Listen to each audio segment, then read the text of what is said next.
Hey everyone, welcome back to Product Critique.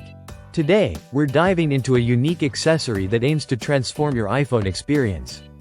It's the Clicks keyboard, designed to bring back the nostalgia of physical QWERTY keyboards while enhancing productivity on your iPhone. Imagine pairing your sleek iPhone with a portrait-style keyboard reminiscent of early smartphones.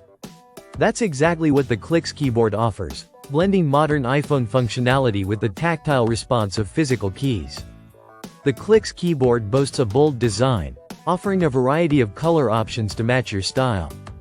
It snugly fits your iPhone, ensuring a solid feel with no compromise on usability.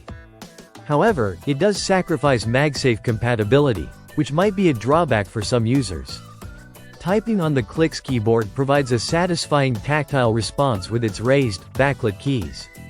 It doesn't significantly drain your iPhone's battery and allows for seamless integration with iPhone features like autocorrect and shortcuts. However, typing one-handed can be challenging due to its layout. Is the Clicks keyboard worth the investment? While it may not make you type faster than on-screen keyboards, its intuitive typing experience and productivity-enhancing shortcuts make it a compelling choice.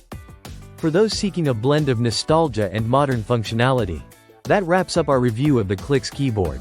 If you're someone who misses the days of physical keyboards or simply wants to enhance your iPhone productivity, this accessory could be worth considering. Don't forget to like, subscribe, and hit that bell icon for more reviews like this. Thanks for watching Product Critique.